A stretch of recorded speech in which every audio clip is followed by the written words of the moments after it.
behold, an angel of the Lord appeared to him in a dream. Joseph, son of David, do not be afraid to take to you Mary, your wife, for that which is conceived in her is of the Holy Spirit. And she will bring forth a son, and you shall call his name Jesus, for he will save his people from their sins. For from within, out of the heart of men, proceed evil thoughts, adulteries, fornications, murders, thefts, covetousness, wickedness, deceit, lewdness, an evil eye, blasphemy, pride, foolishness. All these evil things come from within and defile a man.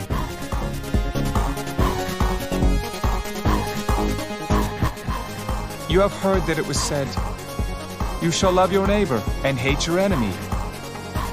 I say to you, love your enemies. Bless those who curse you. Do good to those who hate you. And pray for those who spitefully use you and persecute you, that you may be sons of your Father in heaven. Therefore, whoever confesses me before men, him I will also confess before my Father who is in heaven. But whoever denies me before men, him I will also deny before my Father who is in heaven.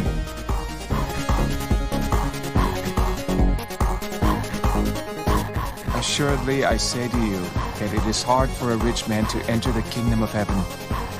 And again I say to you, it is easier for a camel to go through the eye of a needle than for a rich man to enter the kingdom of God.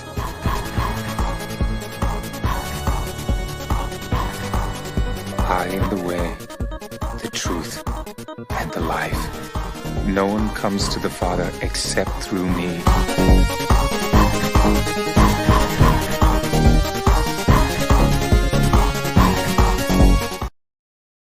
Hello, ladies and gentlemen. We are back here for another Monday night, and we are here for episode 30 of the Bible Lens podcast. And I feel like this show is taking like the most preparation out of the day to put together, and it's weird because I try to keep everything in a 90-minute time frame, but then once I start getting going, I realize there's no way I can squeeze all of this in 90 minutes. So some of the stuff has to get left on the cutting room floor. But I feel like after last night's display at the Super Bowl and with the commercials and all the people who were there, which is basically just like a Illuminati high priestess meeting, I think a lot of people are going to be very interested in this conversation here, because it just so happens that we're talking about the idea of the elites selling their souls to Satan, and whether it is actually a biblical concept or a conspiracy theory, and the truth may or may not shock you. And joining you here for the show here tonight is our good buddy Rob Motto. I think we should call him, just for the purpose of this podcast, Unsaved Rob Motto. But here joining us here to talk about this, because this is something that me and you have definitely linked up about quite a few times, because obviously we cover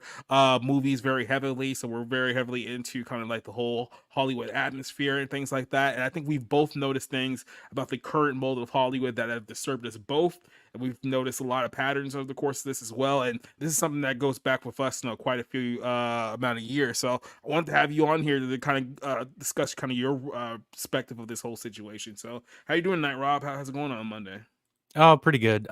Still kind of recovering from to the Super Bowl last night, but yeah, no, I'm definitely looking forward to the conversation. This is something I've actually been curious and interested in going back to when I was 18 and would do these deep dive things on YouTube where you'd lose 4 or 5 hours just being freaked out by Illuminati shit or music video symbolism and all kinds of stuff. So this has kind of been out in the ether in terms of the internet for a long time. And those of us that are millennials, older millennials, we've kind of known about it that whole time. Yeah, this is something that's been going on for quite a bit, and we'll do a little bit of I guess how we got introduced into this whole world, and when we first viewed it, say it was been 15 years ago, maybe somewhere around that time period when this first came to our attention. At the time, obviously, we were like, "Oh, you guys are being crazy. There's no real evidence to support anything like that." Now I feel like it's just so in your face that you can't pretend like you don't see it anymore, or you don't have that ignorant bliss that you once did. a while back ago. But like I said, there's so much here to unpack. We're gonna pack it up here for a second. We got people joining us here on X, on Twitter, and we got people here on Rumble and on YouTube as well. For some reason these streams like do really well on Rumble like 24 hours later. So I guess people are really digging in for these deeper conversations on Rumble more so on YouTube, or maybe it's just the fact that YouTube suppresses things that they don't want you to talk about. So that probably has a lot to do with it too. But good buddy Arlene is joining us here. To see you're on Rumble and you're on YouTube here as well, saying, "Hey, new person." Yeah, it's funny how somebody refers to Rob as a new person. Probably only listens to like my Monday night show, so that probably makes a lot more sense. Vanya is here joining us as well. I'm pretty sure there's gonna be plenty of people coming through throughout the course of the night. Don't let them burn. Awesome one, Duke and Kate, the usual suspects. Just get here a little bit later, but now we always have a good conversation to get started with. So I guess we should go ahead and just go straight into it. Like I said, there's a lot that we're going to cover, a lot that we're going to show here tonight. So this is going to be a very interesting conversation. But let's go ahead and start it off here, because this is kind of what's going to be what leads up to this whole idea here. I don't know when was the first time of you and I actually here for a second, but the first time I heard about this Illuminati conspiracy theory, I remember it was back in either 2008 or 2009. I want to say it was probably 2009.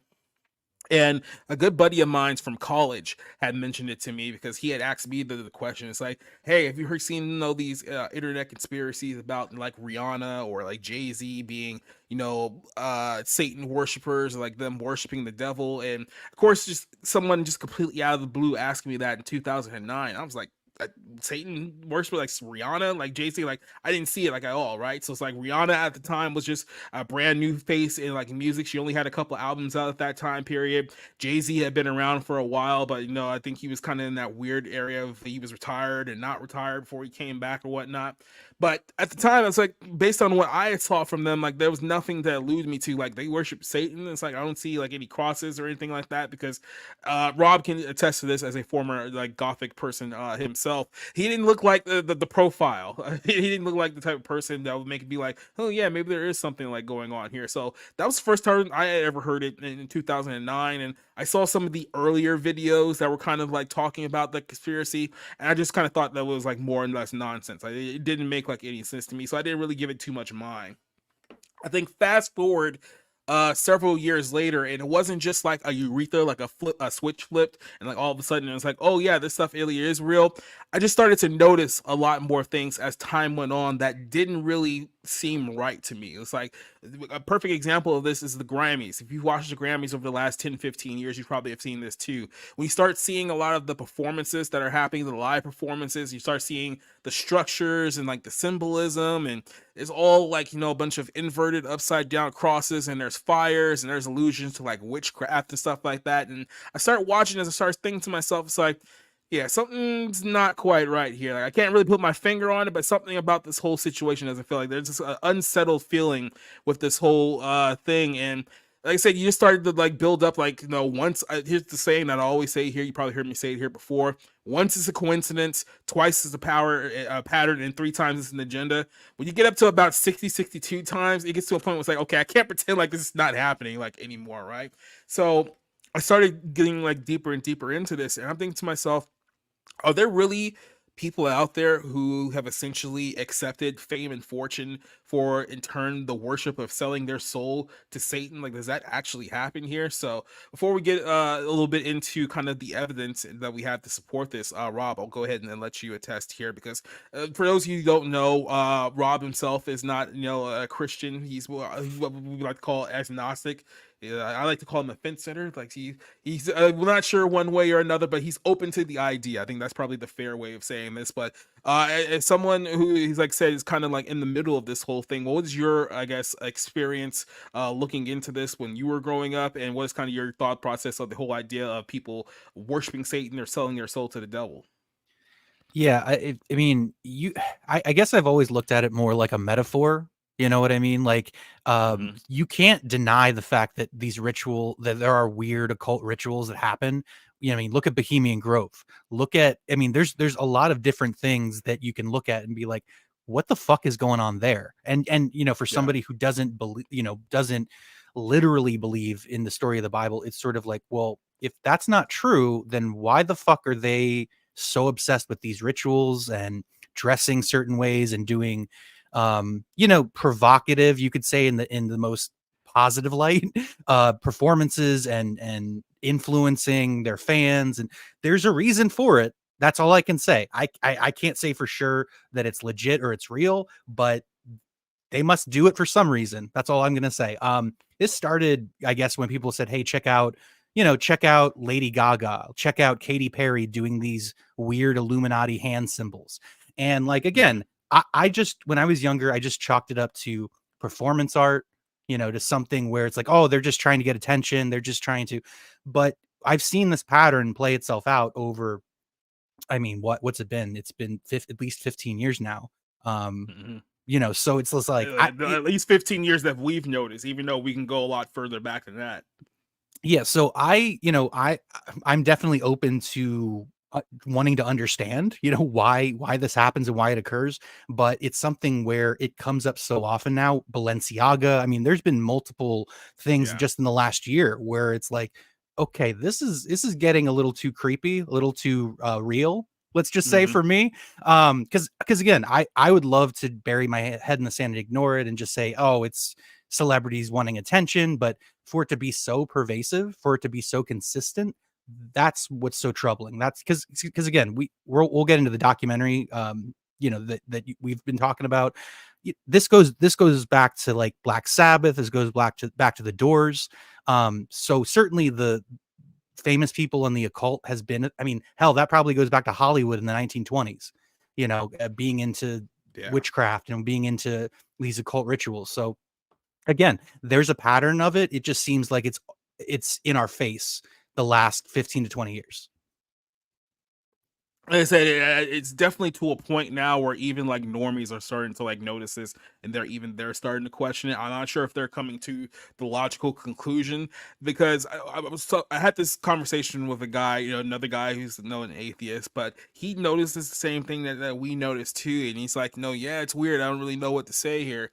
And I was kind of like asking him, so it's like, so what's essentially preventing you from thinking that this is just one like weird coincidence going on, and what actually makes you think that, oh, what they're doing here is like actually real? And it's kind of like this whole point of, well, if you accept that God is real, right? Obviously, if you accept God is real, then you have to accept that Satan is real, because it all correlates with the story. So if you believe everything that comes with this entire story, then you pretty much have two options. You have the option of obeying God's command or rebelling against God's command. That's really the only two options that you have. And for a lot of people, they don't want to, I guess, be associated with like, the devil worshippers or anything like that. Like they're on the side of evil, rebelling against God, because that doesn't make them, comfortable to be on that side. And then at the same time, it's like, well, obviously if they have to obey God, then there's a lot of things that involve that they evolve themselves in the world that they would essentially have to remove themselves from, but they don't really want to do that. So they kind of take this third option of, well, I'm just going to completely abstain and like stay out of this one. Like I'm not going to pick one side or another and kind of live by that decision. And I think what we're going to see here throughout the course of this night is, like I said, even people who are, like I said, not saved Christians, they don't even though ones that don't really have a lot of like biblical like hindsight or thought, are starting to wake up and realize, okay, something like really really dark is happening here. So last night the Super Bowl happened. So it was the Super Bowl, the Kansas City Chiefs and the 49ers. Game wasn't really that good. I mean, Chiefs won, yay, I guess. But a lot of people noticed that, hey, there's a whole lot of celebrities in Las Vegas here, and you look at all the celebrities. It was Jay-Z, it was Lady Gaga, it was Beyonce, it was Gwen Stefani, it was Taylor Swift, it was Ice Spice. All of these celebrities, Usher was obviously there. All these celebrities who at one point in time, or maybe at multiple points in times, have all been pointed back to, maybe this person's involved with the Illuminati, maybe this person's involved with the occult. You can go back to a lot of their music, a lot of their music videos, the symbolism that they have done. A lot of people have been pictured or been friends connected with this satanic witch called Marina Abramovich, who we've talked about a few times on our podcast before. And she seems to have a lot of connections with these individuals, and you'll see them at these seemingly occultic events. And you have like the whole thing of the color scheme, black and red, which is always a symbolism of Satan, or black and white for like Freemasons and stuff like that. And like I said, people have been connecting the dots all together with this. And I think Ben Hameen from Hameen Media Group said earlier today that it felt like this is essentially like a high priest meetup of the Illuminati. Like everyone who essentially made the deal showed up to the biggest event in the world. I mean, I'm talking about the Super Bowl, 120 something million people in the country watching this massive event all around the world, and everyone's being noticed. So there's this one rapper who is very popular now. I'm pretty sure you know about her at this point. Her name is Ice Spice, but she's been like this female rapper who's been going around. From what I've seen of her, all she really does is just twerk on stage, and then that's really like her whole shtick. Like I've not seen anything outside of that from her here. But she was at the game last night, sitting in the press box right next to Taylor Swift. And she's wearing, all black. She seems like to have like this inverted cross over her neck. She has Balenciaga over her arms, and she was throwing up these very occultic, satanic hand gestures. So people caught this on like the big screen. She thought to herself, I mean, look, all the symbolism is like right there. Like they're not even like trying to hide it anymore. And for those of you guys who are clicking on this video and knows the thumbnail of this, which is Taylor Swift dressed in all black garb with, red background and stuff like that, that was from her video with Ice Spice entitled Karma, where it literally looked like she was in like the mouths of hell, right? That was kind of like the whole setup here. So, of course, they've apparently linked up here. We've talked about in the past Taylor Swift possibly doing witchcraft at her shows. We've shown you the videos talking about this. So, as I said, is there actually a case here that these people are doing something truly nefarious? And I made this point earlier today because I don't want to make it seem like that I'm just kind of picking on like non-believers here who don't see this pattern, because there are people out there who profess to be Christians who don't see any of these patterns either. If you point these things out, they think that you're crazy, that you're looking too deeply into things. But I noticed this over and over again. You may have seen this the last couple of years. There's a significant symbolism here to a woman in red, and we've seen this over and over again in a lot of pop media here the last couple of years. This is from the Color Purple movie that came out a few months ago with what was her name here? The actress who was complaining not too long ago about not getting like a ride to Atlanta. You know what I'm talking about, right? The one from Empire. You're blanking on her name too. Taraji P. Henson or whatever. Taraji P. Henson. There we go. I know that name was on there. This is Beyonce from the Super Bowl commercial last night. By the way, she's apparently doing a country album. Like that whole thing's a joke.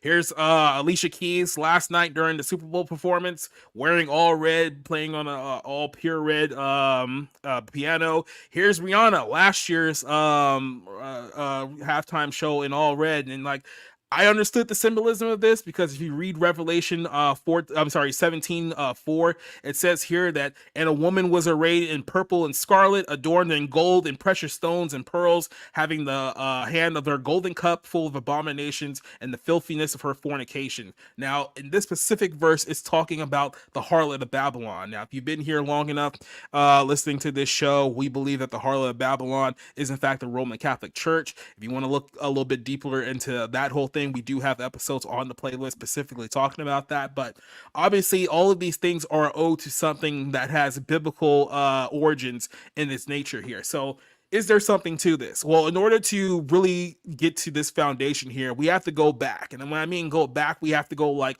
all the way back to what happened with the fall of Satan, Lucifer, and his angels, and how we got to this point here to begin with. Because I think when a lot of people, especially a lot of maybe non-believers or even just like lukewarm Christians, they have this idea of Satan, and they don't look at Satan as a figure who actually walks among the world and controls a lot of the power and the influence of the world. They just look at him as, oh, when you go to hell, you'll be there with Satan, and Satan is going to torture you for all years. And it's like, that's not a biblical concept. Like, that's not a biblical concept, like, at all. As a matter of fact, if you actually read the Bible never says that Satan is in hell. That says that in the future, when we're talking about a tribulation future, 7-year tribulation after the millennial reign, that he'll try to gather the armies of the world to go against Jesus Christ one more time. He'll fail, and then he'll be thrown into the lake of fire with the false prophet and the Antichrist forever and ever. That's a time that is in the future. If you look at a time right now, Satan, when he fell from heaven, has always been here on earth. And let's go ahead and look at a couple of Bible verses that support this case. Now, The first real reference of this is in Isaiah here, because there's only a few books in the Bible that actually talks about Lucifer's fall from heaven, and we'll talk about these right here. So the book of Isaiah 14, this is 12 through 15 here, talks about the fall of Lucifer, and it says, "How are you fallen from heaven, O Lucifer, son of the morning? How are you cut down to the ground, you who weaken the nations? For you have it said in your heart, I will ascend into heaven. I will exalt my throne above the stars of God. I will sit in the mount of the congregation on the farthest sides of the north. I will ascend above the heights of the clouds. I will be like the Most High. Yet you shall be brought down to you to the pits, sorry, the lowest depths of the pit." So what is this saying here? This is the first allusion to what, first indication of what actually happened with Lucifer in heaven. Lucifer was obviously a high-ranking angel in heaven. This is going back even to for the creation of the world, the creation of the earth. He was one of God's highest-ranking angels. He was one of God's most beautiful angels. But however, his pride caused him to sin and caused him to fall because, as it says here, he wanted to be above God. He wanted to be worshipped as God, and he tried to go to war against God. And what he did was that he gathered 1/3 of the angels that were in heaven to side with him to rebel against God, to go to war. And shockingly, they lost. That's kind of how the story goes. They all lost, and as a result of this, they were thrown out of heaven onto the earth. So let's jump over here to Revelation 12. This is 7 through 17 here. Now this talks about essentially how Satan was thrown out of heaven during that rebellion.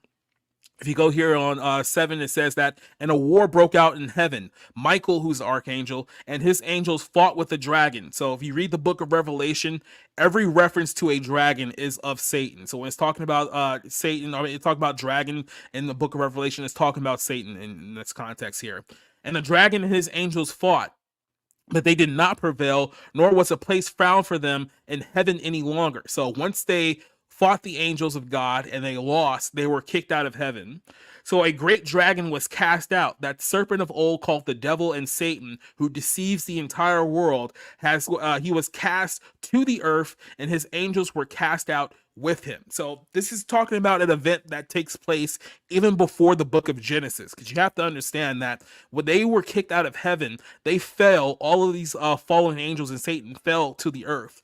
Now, I'm not sure if you've ever talked about this or if ever heard this whole thing, but when we talk about the idea of the Nephilim in the book of Genesis here, especially in Genesis 3, it was this idea that, I don't say this idea, I mean, basically what the book's telling us here, that fallen angels, when they fell from heaven and they were in earth, they started to intermingle with the humans that were on earth at the time. And some of them essentially took human wives. So they had offsprings with these human wives. These were fallen angels and human women that had offspring called the Nephilim. And the Nephilim were essentially giants in a lot of cases. A lot of them had supernatural abilities, supernatural powers, because they were essentially angel human hybrids. So a lot of these Nephilim were viewed as essentially gods.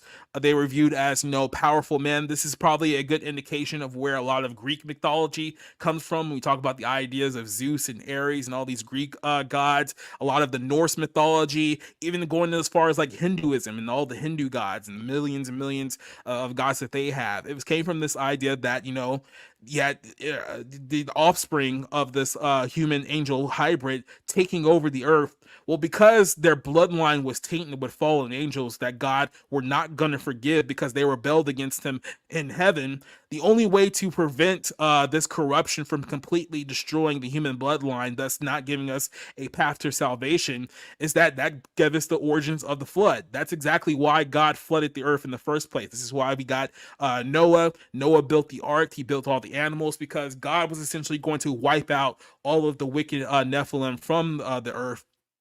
When that happened, a lot of these Nephilim were drowned. They were killed. A few did survive, however, like we talk about Goliath and like the Canaanites. A few of them did survive, but the really nasty ones passed away. And it is a belief within some Christians, not all Christians believe this, but the spirit of these Nephilim, because they were human hybrids, which means they had souls, but they were corrupted souls, obviously, because they mingled with the angels, that these are essentially the idea of where we get modern day demons from. Because obviously with a human soul, you can't can't cast it away, you can't destroy it, right? That's how the idea that, humans are made in God's image, because God is an eternal being who has a soul, so you can't destroy what is in him. So these corrupted beings essentially became disembodied spirits that are yearning for essentially an opportunity to enter humans again, so they can once be whole like they were during the times of the pre-flood day. So that's kind of a little detour here, but like I said, I'm just trying to build up some context of what exactly we're talking about, so just so you understand. Let's continue here for a second. So like I said, at this point he was cast out of heaven, and then I heard a loud voice saying, heaven, now salvation and strength in the kingdom of our God, the power of his Christ has come. For the accuser of our brethren, which is Satan, who has accused them before our God day and night, has been cast down, and they overcame him by the blood of the Lamb, by the testimony, by the word of his testimony, and they did not love their lives to death. Therefore rejoice, O heavens, you dwell in him. Woe to the inhabitants of the earth and the sea, for the devil has come down to you, having great wrath, because he knows that he has a short time. So what is essentially the concept here is that the devil, the fallen angel, the one that deceives the world, the one that accuses the entire world, has come down to come down to earth, and he's essentially going to be the figure that deceives the entire world away from God and brings worship either to himself, which he wants to be exalted just like God was, but obviously he can't do that in heaven, so he'll do that here on the earth.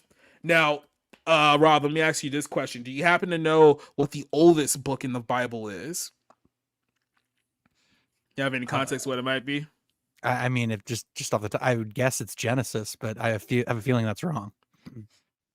Well, Genesis obviously tells the story of the beginning, so a lot of people assume that is Genesis, but actually the oldest recorded book of the Bible is actually Job. Not a lot of people know that, because Job begins as a story kind of starting off during the time where Satan still had some sort of access to God, but this is obviously post-fall. And here, this is kind of idea that we're going to be working with here, is that Satan attacks Job's character. So obviously, if you don't know the book of Job, Job was a great servant and follower of God. God was so confident that Satan could not break him that he allowed Satan to bring great affliction to Job, just to show Satan just how strong his faith truly was. Now, here's the concept here. This is Job 1, 6 and 7. And then it says, there was a day when the sons of the God, which are the angels, the fallen angels, came pressing to themselves before the Lord, and Satan came among them, and says, then the Lord said to Satan, where do you come from? Or for where do you come from? So Satan answered him, from going around from to and from on the earth, and from walking back and forth on it. So Satan is answering here, saying that I came here essentially wandering all four corners of the world. So this is what Satan and his fallen angels have been doing, essentially corrupting the world and corrupting humanity. So like I said, this whole idea that, Satan is just, this figure that's in hell, that, if you don't listen to God, then he'll torture you for that. That's not the concept at all. That's a completely unbiblical concept. Bible makes it very, very clear that Satan and his angels are in fact here, and they do a lot of work to deceive people into fighting each other, but most specifically, they work to deceive people away from the one true God, whether it's to either worship him, or whether it's to deny him. That's kind of the whole purpose of what he's doing on this world, and it's happening to this very day. So let's go ahead and start here, because this is where we're going to kick off this idea. When people talk about the idea of selling your soul to Satan, they think that, this is a conspiracy theory. Nobody actually does this. They think that, you think like Satan actually goes around and buying souls of people. It's like, well, if we believe that Satan is on the earth, because that's what the Bible says, then we also have to believe that Satan has some kind of power and has some kind of control. And how do we know this? Because we saw this when Satan tempted Jesus in the desert.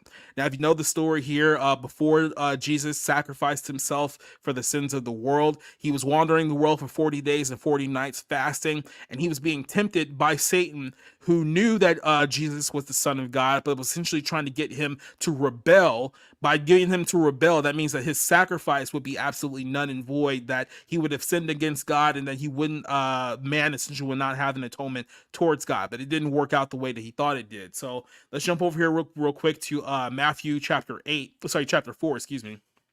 This is Matthew chapter 4, verses 8 through 10 here. Now, this is, I believe, the final of the temptation that Satan has here. So when you look at how Satan tempts people in the Bible, he does it by three things: personal desires, physical desires, and obviously desires of the flesh. So, which means that he'll appeal to you by saying that, he'll give you something if you worship him, that he'll make you go to your physical desires, which is usually like, sex, whatever the case may be, sex, food. There's a whole lot of ways to be tempted there. Then you talk about lust of the flesh, really goes into both of those, essentially try to cause man to fall in order to submit to his own will. And this is what he did here.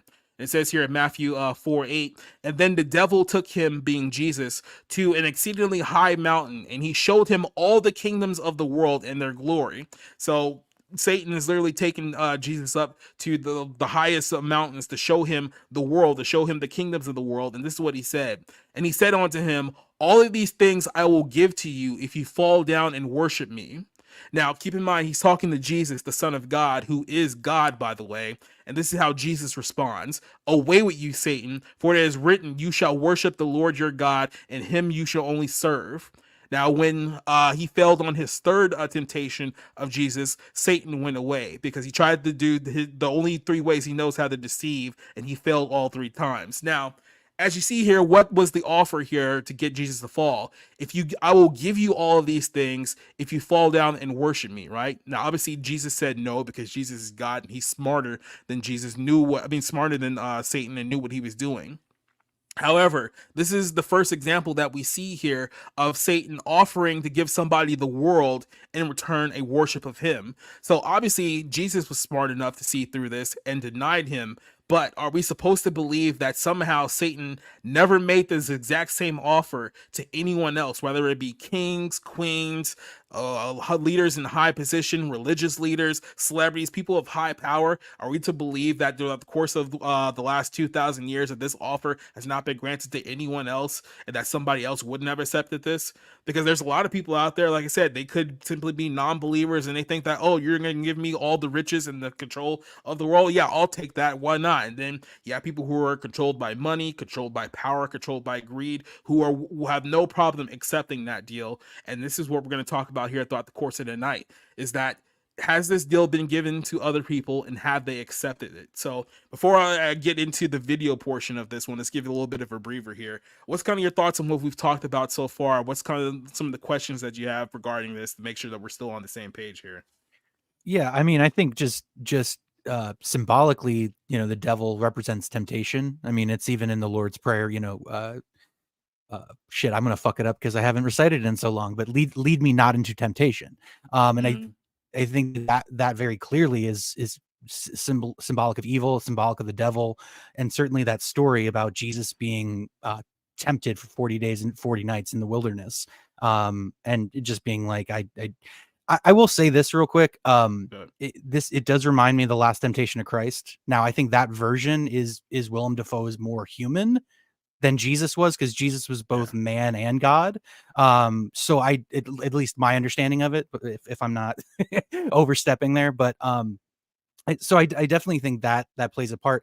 I just don't know, because again, I'm not a literal believer, so I would literally have to believe in the Christian as being literally true for it to say the devil is real, the devil is a presence here on earth. So, but I'm certainly open to that possibility. Yeah, so like I said, I just wanted to kind of like start off here, because in order to kind of understand like where we're gonna go with this to like tonight, we kind of have to understand kind of the ground rules here. And like I said, a lot of people have their assumptions of hell and Satan that are not really in line with like the Bible, but because the reason why is because they get these ideas of hell and Satan from media, from the movies that we watch, from the television shows that we watch. And if you see enough television shows and movies that portray Satan this way or hell this way, you start to believe that, oh, I guess that's what the Bible says, or I guess that's what the truth is. And that's not really the case here. So one is to kind of understand that, yes, the way that the Bible is written, Satan is a presence that is here on earth, and he is deceiving the world against God right now, and that he has the ability to offer people riches and powers in return of worshiping him. So we're going to start off here, and we're going to go ahead and give a shout out here to Good Fight Ministries, because they're the ones that are responsible for a couple of the videos that we're going to show you here today. Now, Good Fight Ministries has a YouTube channel. If you want to check them out, I will link their YouTube channel in the description so you guys can follow them below. But they have a documentary that is very popular on YouTube, and they're kind of like a broken series of documentaries here called They Sold Their Souls for Rock and Roll. Now, what this group normally does is that they take essentially testimony, their own a lot of testimony from artists who are very, very popular in the like 60s, 70s, 80s, even now, and essentially use their words to show you that at some point their work was either influenced by Satan, influenced by Luciferianism, Satanism. This is by their own words and their own accord. So this isn't like, you know, internet conspiracy theories of people saying that, oh, well, you know, they're doing a hand signal, so that means that. Like, this is literally them doing their own testimony here. So one of the first examples that people point to as an artist who sold their soul for fame and money, I guess you can say, is Robert Johnson. Robert Johnson was an old blues singer who is famously referred to as the first man who popularized this idea of selling his soul. And there's a lot of people out there who truly believe that he actually did, in fact, sell his soul here. So I want to go ahead and play a little bit of this video here. Then I'll go ahead and get the YouTube portion of this so you guys can check this out on your own time. I'm just going to say this here. We're only going to play a handful of these clips here. The original documentary here is like 3 hours long. Then they have like an extended 10-hour long cut too. There's no way we can possibly play all of this in one episode. So there's only going to play the relevant portions of this. So I'll go ahead and play this video here, and then you kind of get the understanding of where we're going to go throughout the course of the show.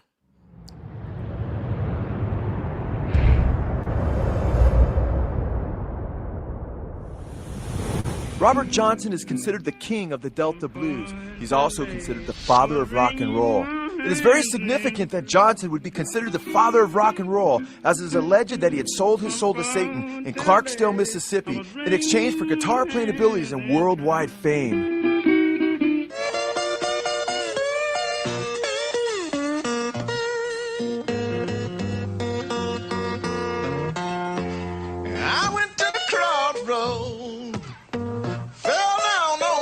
It was after Johnson made his alleged pact with Satan that he became the king of the Delta blues. Blues master B.B. King said, quote, "As a musician, Robert Johnson had it all." I think he's the greatest folk blues guitar player that ever lived, and the greatest singer, the greatest writer. You know, you think you were getting a handle on playing the blues, and then to hear Johnson, you say, whoa, there's a long way to go yet. It's still the most powerful cry that I think you can find in music of the human voice. Blues master and Johnson's mentor, Son House, said of him before Johnson's transformation, "He sat at our feet and played during the break, and such another racket you've never heard." Son House said he made the audiences mad with his racket. Son House went on to say of Johnson before he made his alleged pact with Satan that he was a talentless and even an irritating guitar player. But he followed me and Willie around on Saturday night, Willie Brown. And every time we stopped for rest and sit at a little guitar over in the corner or something and go out to catch air, get the guitar and be trying to play it and be just noising the people, And when the folks would come out and say, "Why don't some of y'all go in there and meet that boy, get that thing down, he running us crazy." Finally, he left, he run off from his father and mother. And he went over in Arkansas someplace. Well, he was gone about 6 to 8 months. It was during this period of 6 to 8 months that it is said that he made his pact with Satan on the crossroads of Highway 49 and 61 in Clarksdale, Mississippi. It was at these crossroads where the legendary experiences of Johnson trading in his eternal soul for temporary fame was said to have taken place in Clarksdale, Mississippi. Well, they say he sold himself to the devil. That's what they say. I heard a lot of people say that he sold himself to the devil, went to the crossroads and all that. After Johnson's alleged pact with Satan, everything changed as Johnson went from being the worst blues guitarist in a matter of months to the best. Some musicians who knew Johnson claimed that Johnson himself admitted that he sold his soul to Satan. He said he done that, went to the crossroads. I left this morning. Son House said that when Johnson returned after 6 to 8 months, everything changed as Johnson was transformed almost before their very eyes. Then he come back. When he come back, me and Willie Brown was playing out there, and he walked in. He said, can I hear the record too? I said, nah, don't come back with that, Robert. I said, you know that people don't want to hear that racket. He said, let them say what they want to say. I want you to see what I learned. Son House said when he finished, all of our mouths were standing open. They couldn't believe what they were hearing. Son House declared emphatically, quote, he sold his soul to the devil to play like that. The Rock and Roll Hall of Fame has stated that Robert Johnson's songs are, quote, the bedrock upon which modern blues and rock and roll were built. He's not only declared to be the father of rock and roll, but the Rock and Roll Hall of Fame says that Robert Johnson stands at the crossroads of American music, much as a popular folk legend has it. He once stood at Mississippi Crossroads and sold his soul to the devil in exchange for guitar-playing powers. Incredibly, Robert Johnson went from a guitarist who couldn't play a lick in a matter of months to a guitarist who, like a medium, didn't even have to practice as he channeled music from the spirit world at will. So I just wanted to pause right here because it's very easy to look at the current crop of musicians and think to yourself that somehow like what's happening with like the Illuminati may have started in like the last like 15, 20 years. And what we're seeing here is that we've seen an example of this that goes all the way back to at least the 1940s. So we're going way back here, and I don't even want to believe that he was the first one, but what you're going to start seeing here over the course of this stream is that this was the era where I guess we started having like musical icons and musical idols, and the whole idea of like music stars being very popularized, not even just here in the United States, but just worldwide. So you're starting to see a case being built here, and it all started with Robert Johnson, who by their own estimation was the guy responsible for modern day rock and roll and modern day R&B as well. So Never seen him have to practice anything like that. Never seen him sit down and learn a song. He already knew it. Once he attempted to play it, he knew it. He had a built-in computer. Everything he heard was there. All he had to do was punch the button. Whether or not the crossroads of Highway 49 and 61 are the exact place that Robert Johnson sold his soul, we cannot know for sure. But one thing is clear, Johnson had indeed given his soul to Satan. This is brought out in his own lyrics, which testify to this. Early this morning, ooh, he knocked upon my door.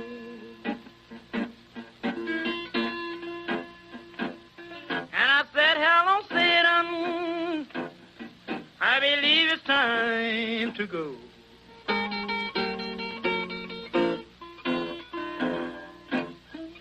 Me and the devil was walking side by side.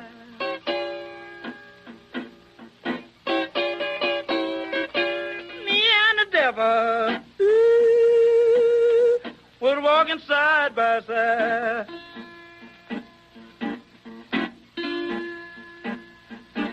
I'm going to beat my woman until I get... Robert Johnson had a genuine fear of Satan coming to collect his soul, which is vividly recounted in songs like Hellhound, On My Trail. I got to keep moving, I got to keep moving, and the day keeps on wearing me.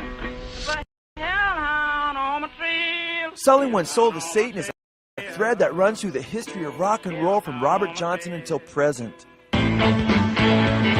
So obviously they're going to start bringing up more present cases here, but we're actually going to pause there for a second and I'll talk about another one. So like I said here, this is the first popularized example here. And you look back at the history of a lot of our genres and music of a guy selling his soul to the devil allegedly, and then going on to make music, multiple songs about this idea that he sold his soul to Satan. And after a while, they obtain the fame, they attain, the attention, they obtain the money, and it's all good. But reality starts setting in very quickly, and that's when people start having fearing, when they start to panic, because now they realize, oh, I essentially sold my soul for this very temporary gift, and now all of a sudden things are going away, and I realize, oh wait, I didn't realize what I've done now. And then all of a sudden there's the regret, there's the panic.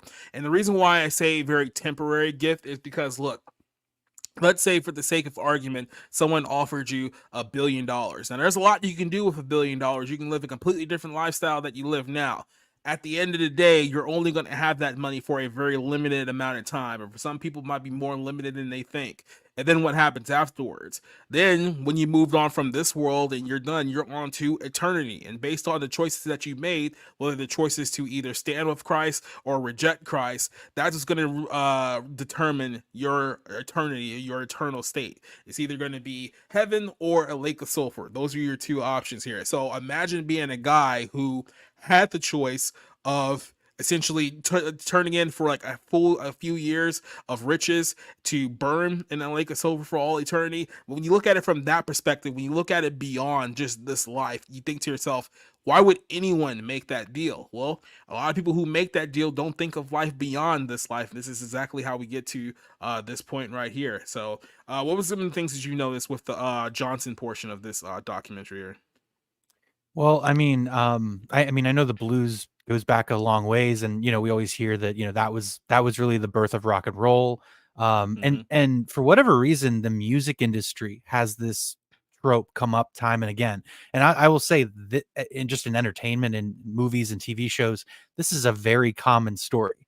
I mean, the Twilight Zone, I think, has 3 episodes alone where a guy sells his soul for either eternity, to live forever, or and of course the devil finds ways to fuck him over and make it miserable. And you have that movie Bedazzled, which is the Brendan Fraser one is actually a remake of a movie that came out in the 60s, where a guy sells his soul for like 7 wishes. You know what I mean? And it's the same kind of thing. It's you're trying to cheat what is natural. Then and to extend that a little bit, that's what the Universal monster movies were about. Dracula, Frankenstein, the Wolfman. When you are at odds with what is true, what is natural, you're out of alignment with how everybody else is living. Yeah. And so even if you just look at it as a story, it's like when you try to cheat your way out of hard work or struggle, it's not going to end well for you. And certainly selling your soul is just like, it's the worst thing you could possibly do from trying to get ahead. You know what I mean? It's so short-sighted. So I didn't know about this guy before, but yeah, it's a very interesting story. And just another thing too, because this is a big argument point with a lot of people in the Christian community. It's like this idea. It's like, well, can you really even sell your soul to begin with? Because you have to remember, like, Satan is the king of lies. Like, he's the one that lies resonate from. So this whole idea is like, yeah, if you sell your soul to me and worship me, then I will give you like all of these things. Well, at the end of the day, your soul really isn't his to give. Like, your soul doesn't belong to the devil. Your soul belongs to God. Now, if you live a life rejecting Christ, rejecting God, and worshiping Satan, then when you're going to get to the point of judgment, your idea of selling your soul, it's like, well, you made your choice. You chose to side with Satan over God. So that's when you get the eternal punishment of your decision there. But like I said, this is the way that things get twisted, because people don't. A lot of people, it's very easy to look at people who make deals like this and things like, how stupid can you possibly be? It's like very stupid, because a lot of people, like I said, they either don't believe that this is real, or they know that it's real and they think to themselves, well, I'll find some kind of way to get around this. I've heard from certain people that who've been allegedly offered a deal from a higher being, let's just put it that way, that apparently this being promises them internal protection from God's wrath. So they think that, well, if they side with the devil, then the devil's going to protect them from God, so that way they won't have to suffer like in hell. So they think that they're going to get away with their actions. Like, this is how far the people have been deceived here. And Leslie brings up a good point here as well, that the first person of the 27 Club, all the R&B singers who have died at the age of 27. This is another thing. I mean, I think it's pretty safe to say that any relation to the devil is under a negative connotation. So imagine being given, seemingly the entire world, and then boom, you're dead 2 years later. And then what comes next afterwards. It's like, I don't know why you would trust a figure such as Satan to actually honor his word and give you what you thought that you were going to get, when you're just basically being deceived into your own destruction. And there's a lot of people who are in that club. There's a verse on Jimi Hendrix here. It talks about Jimi Hendrix's lifestyle and what he was into, and he died very young. Like I said, there's a whole lot of people that we can go into. We just can't cover every single one of them here. here. You did bring up one point that I wanted to bring up before we jump over to our next topic, and this is something that we're probably going to cover on a separate podcast. But this whole idea of, you know, the way that things are popularized, like in music, like this whole idea of, let's say, Greek gods, or like something that's like different from like the norm and whatnot, right? Because people will say that, well, Greek gods has been around for like a long time, so even in our media we have these like fictionalized elements of like Zeus and whatnot, and fictionalized elements of, you know, the Greek gods that were viewed as, you know, literally gods among men. That was kind of the idea of it. You've seen the film Wonder Woman, the first movie, right? You've seen that film? Yep. And towards the end, just in case you didn't know, it was Wonder Woman versus Ares. Ares is obviously the god of war, like I said, based on the whole Greek mythology. And I went back, and I didn't pick up on this the first time, because this is 2017 when I saw the movie the first time, so it had been a while. And when you go back and you read like that, and I will read, but watch that ending sequence where Ares is talking to Wonder Woman, this kind of further convicted me on this reality too. I always had the theory out there that the Greek gods were in fact the fallen angels that mingled with the men that obviously were viewed as gods among men because they had great powers and great abilities and whatnot. When you go back and you watch that scene again when Ares is talking to Wonder Woman, they're talking about essentially how humanity was before the fall, before he was casted out of the heavens. It's quite literally like visually showing like, you know, a fallen angel falling from the graces of heaven. The way that he's talking about humanity, about how everything was great before humanity, just the disdain that they had for human creation. If you close your eyes, it's like literally listening to a fallen angel talk about God's creation, which is humanity. And you have to think to yourself, why is it that, you know, the fallen angels, Satan, the devils, why do they all hate humanity so much? Because the reality is that they rebelled against God. And because they rebelled against God, their fate is sealed. Like one day, a lot of them are in the abyss now, but one day when it comes to the judgment, not only are the humans going to be judged, but the angels are going to be judged too, the ones that rebelled. And then those angels are going to be cast away. That's the whole reason why hell exists. Hell exists as a destruction point for the angels and Satan who rebelled against him. That's the whole point. But us as humans, we have the ability to be redeemed. We all have fallen short in the eyes of God, but through Jesus Christ, we can all be redeemed and be reunited with God one day if we accept Jesus' free gift. So the reason why they hate us so much is because we have the ability to go back to the place that they'll never be able to go back to, which is heaven. And there's probably, it wouldn't surprise me if there were fallen angels who did want to go back, but because they rebelled, their fate has already been sealed because they don't have souls like, you know, humans do. They weren't created the same way, so they don't have the ability to be redeemed. So they look at us and look down at us and hatred on us because they hate the fact that essentially God has given us so much love that he, even despite all of our wrongdoings, that he'll forgive us if we come to him, rather than, you know, them who rebel, they're never going to get that forgiveness from. So I found that to be a very, very interesting scene. Who knows who's influencing Hollywood scripts these days? I wouldn't be surprised if there's a few, you know, fallen angels or spirits that are inducing some of the things that are being written here, as we'll see with some of our other stars. Now, this one is one I think is very important to look at. We'll talk about this here. It's Elvis Presley, because I think if you go back to the days of Elvis Presley for the most part was the first megastar in the music industry. Like, you always had people who were popular, had hit records and stuff like that. Elvis kind of took the game in the music genre and took it to an entirely different level with what he did. Like, he became not only just a national phenomenon, he became a worldwide phenomenon.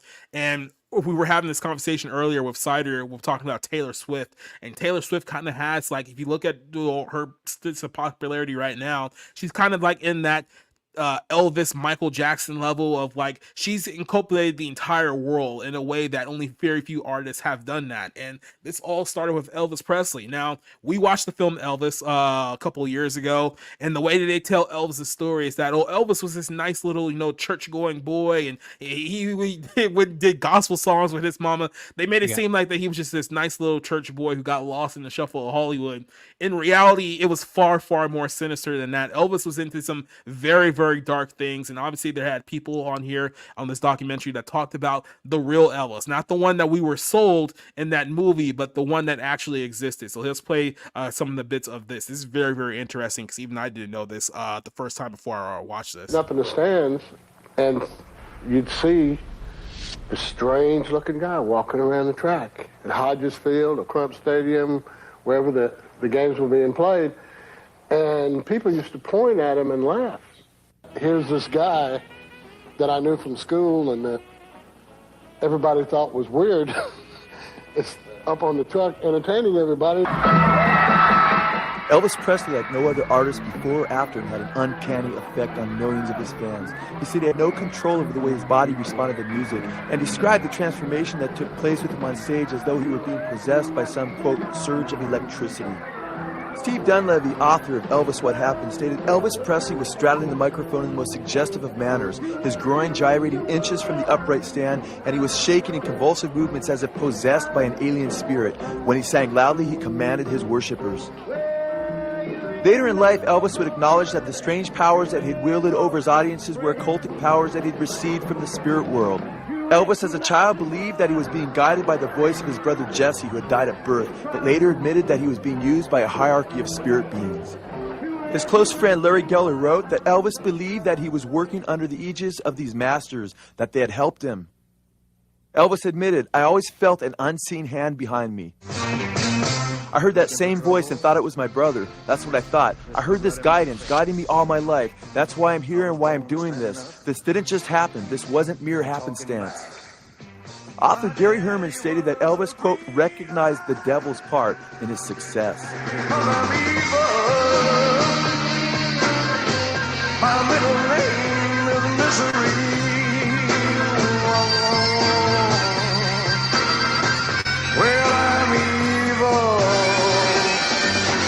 Elvis's bodyguards, known as the Memphis Mafia, who lived with Elvis Presley for several years, witnessed firsthand his occultic powers and his influence over his millions of fans. I grew up with Elvis Presley. I grew up and became a middle-aged man with Elvis Presley, and then all of a sudden, it's over.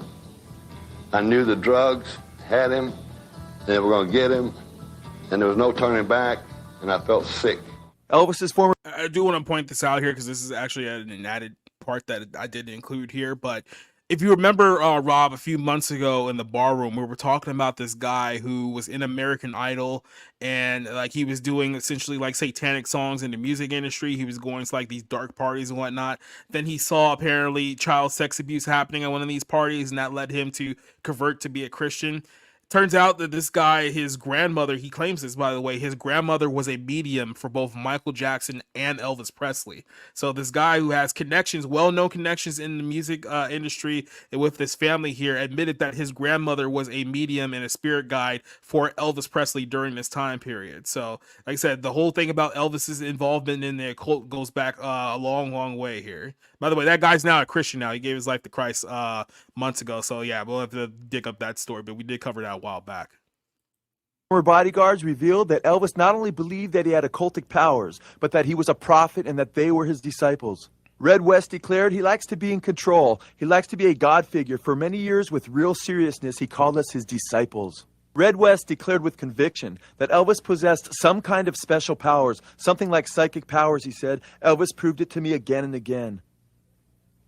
Sonny West, the cousin of Red West, was also considered a disciple by Elvis. Sonny tells about Elvis's amazing occultic powers. Sonny West admitted he genuinely believes that he is a prophet and we were his disciples. He certainly had a power over us. He certainly had control over me. I admit it. I mean, he had me going where I was making telephone calls about getting Mike Stone hit. I am no killer. Elvis actually had plotted to murder a number of people. Sonny West tells how Elvis sought to use his occultic powers to manipulate him to murder Mike Stone. Elvis sat down, and he said, "Sonny, get down, get down." So I was at the foot of the bed, and I got down on my knees. He said, "Come here." And he put his hands out. And I took his hands, and he said, look at me, man." And I started looking at him. He was trying to give me suggestion by concentrating on, "You got to kill him, Sonny. You got to do it, man. You got to do it. He's breaking up my family." Very low key. And I'm fighting. I said, no, Elvis. He said, "Sonny, you can do it." Elvis jumped up, went in and got this assault rifle. I think it was an AK-47 or something. And he came out, or either Thompson machine guns, one of the two, and he came out and put it in my hand. He said, "Sonny, go kill Mike Stone. Do it for me. Go kill him." Well, I'm evil. When he got mad, it was like a dark cloud enveloped everything, and everyone around was affected by it. He may not be angry at you. You may be angry at him, but his anger was so forceful that it just, you couldn't wait for him to get out of it because it was bad. He could push the buttons harder than anybody alive. I mean, he knew how to push the buttons, and when he pushed them... So hot was Elvis's temper and so violent his personality that he had riddled several television sets and even cars with bullets. One bullet even glancing off a TV and hitting somebody else in another room at a hotel. Many people have been deceived into believing that Elvis in some way was a Christian. Elvis's close friend Larry Geller wrote in his book, Elvis, If I Can Dream, that Elvis actually denied that Jesus Christ was the only begotten Son of God. Larry Geller exclaimed, he didn't think that Jesus was the only begotten Son of God. He thought that all people had Christ in them and had the same potential. Elvis's conception of Jesus Christ differed from the Jesus depicted by modern Christianity. I want to stop right here on this whole thing because this is something that we talked about a few weeks ago when we were talking about the Nation of Islam, the 5% Nation, and the book of Genesis is probably the most underrated book in the Bible. I know that's weird to say that because we're talking about Genesis here, but all of the lies of the world, all of the questions about the world and how it operates today can all be answered in Genesis, because this lie, this belief that you've heard talked about over and over again, this whole idea that, we can become gods just like, God would. We can be just like, Jesus Christ, be God-like figures. Man can become just like God. That goes all the way back to the very first lie that Satan told Eve right before the fall of man, saying that if you eat this apple from the tree of knowledge, that you can be just like God. That's the whole concept, right? And it doesn't matter how many years ago that was, thousands of years ago that lie happened, it is still circulating to this very day. This whole idea that man can be just like God. If you attain the knowledge, you can be just like God. That's what the 5% Nation believes. That's what Mormonism teaches. Mormonism teaches that we can become gods and be gods of our own world, stuff like that. It's the same lie that goes all the way back to Genesis, and people just keep falling for it. I mean, you think to yourself, how long can a lie last? If people continue to fall for it, it can last a very, very long time. Well, it's that transhumanism bullshit where it's like, I'm gonna take my essence, soul, whatever, and I'm gonna transport it into a body that'll never die. And that, what is that? It's basically becoming your own god or whatever. And so a lot of the shit feels connected in a really creepy way. I mean, especially with the transhumanism, because it's basically, a bunch of people trying to find a way to outsmart God. It's like, well, I know that in this body, I'm eventually going to die, but if I can build my own body that can last forever, then I won't have to suffer in hell anymore. It's like, that's not how it works. But people keep thinking they can get away with it. They keep thinking that somehow they're smarter than God. It's like, I don't know how long it's going to take for you guys to realize that this hasn't worked. Never has there been anyone who rebelled against God successfully. So let's just put it that way. You Satan himself. God's word, however, is very clear. The Bible says, for God so loved the world that he gave his only begotten Son, that whoever believes in him should not perish, but have eternal life. Elvis Presley taught the satanic blasphemy that Jesus Christ slept with a bunch of different women. According to Elvis's former disciples, quote, whenever he mentioned Jesus, he would just say, now Jesus, he was getting it on with Mary Magdalene. It ain't in the Bible, but it's true. She got stoned, but Jesus took care of her, and they traveled around a lot together. The Bible warns us about false prophets that actually teach a different Jesus that will never save the soul. God's word says, but I'm afraid lest as the serpent deceived Eve by his craftiness, your mind should be led astray from the simplicity and purity of devotion to Christ. It warns about those who come and preach another Jesus. It says, for such men are false apostles, deceitful workers, disguising themselves as the apostles of Christ. And no wonder, for even Satan disguises himself as an angel of light. I just want to point this out real quick too. We actually covered this literally last week when we were talking about kind of like false gospels, like in the church, and whether we're saved by faith and justification in Christ. It just so happens that my pastor, like literally Sunday, did a sermon basically around the exact same topic. So it just so happens that my message is realigned with him. Now, I'm not saying that he listens to my show because I know he doesn't, but I just it's very interesting how that lined up here. But yeah, like I said, then we'll talk about people making up these myths about Jesus. If you remember a few weeks ago, we talked about the dangers of trusting visions and dreams. And you remember that heretic who was saying that, well, actually Jesus went to India and he started yoga. He became a yoga teacher. It's like, there's another false belief that people have there, because he was listening to quite literally witches and mediums. and listening to these spirits tell him that, oh, I'm John the Beloved. He even got so far deceived, he convinced himself that he was John the Apostle who was with Jesus during the time of his death and resurrection. That's how far off the reservation this guy is. But like I said, people believe these things all the time. And it's just, like I said, it's amazing how nobody picks up on this. But let's go. God's word warns Antichrist is coming. Even now, many Antichrists have arisen. Who is a liar but the one who denies that Jesus is the Christ? This is the Antichrist, the one who denies the Father and the Son. Islam. The spirits that used Elvis's body as a puppet were the demonic spirits of Antichrist. The Word of God warns, beloved, do not believe every spirit, but test the spirits to see whether they are from God, because many false prophets have gone out into the world. And every spirit that does not confess Jesus is not from God. And this is the spirit of the Antichrist, of which you have heard that it is coming, and now is already in the world. Elvis Presley's deception and hypocrisy were blatant. When Elvis Presley went to receive his federal narcotics badge from President Nixon, he stated that the, quote, suggestive music of the Beatles had seduced the youth of America into drugs. On that very day, Elvis Presley himself was, quote, as high as a kite and cranked up on speed for the great moment. Well, the image is one thing, and a human being is another. I'm just going to point this out. I'm just going to ask you a question here. I look at this picture of Elvis during this time period. He looks like he's high off of his mind. Right? Whenever you're sweating that profusely and you're not doing any physical activity, you have a heart condition or you're on a lot of drugs. Would you disagree with me on that assessment here? Rob, are you there? Yeah, sorry, the internet dropped. It'll intermittently drop out on me. What was the question? No, I said that he's on drugs, right? Yeah. Yeah, when you're sweating profusely like that, and like you haven't been running or something, there's something going on that get checked out.